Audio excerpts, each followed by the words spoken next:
العجائب والغرائب كيف أصدق ما جرى؟ ما أدري وهم مدري حقيقة،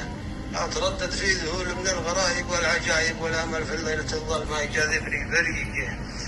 وتعرض للهوى وأقول هبي يا حبايب، ممتلي فكري هجوس وخاطري مليان ضيقة، حاضر وموجود لكن أتحرى شيء غايب، والصعود أسهل طريقة والنزول أسهل طريقة، واثر غارات الزمن غير السرايا والكتايب، والأماني ما ترجع ثانية ولا دقيقة، كل ما فكرت شبت من وراء صدري لهايب، حينها يطري علي ناس خواطرهم رقيقة، وأتعوذ من بليس ومن العينين الصلايب، من يدور كسرة الخطر العلة في حريقة، عزة النفس الرفيعة شبت الدنيا حرايب، هكذا الحساب يشعل نارها ما لا تطيقه، ويش راحة من العلو ويش هذا الوقت جايب، يوم كلنا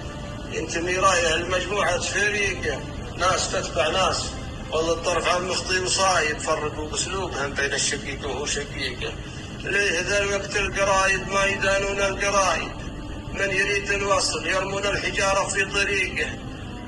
يا تالي الزمان يا ظلم الحبايب، الخطا لجا من الغالي والموت الحقيقة، مختلف طبع العرب وبلا سبب تصنع شبايب، الله أكبر يا الرفيق اللي يفرط في رفيقه،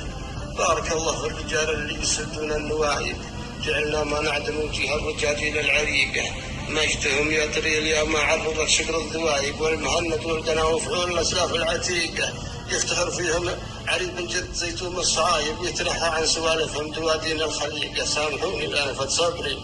وجهت الركايب للفجوج اللي ما فيها مواصلات ولا حديقة، في ديار جعل تسقيها مراويح السحايب، يوم جيها تنطلق من سدنها الروح الطليقة، خاطري ضايق وراسي من عنا الايام شايب، وانعزالي عقب ما شاهدت صارت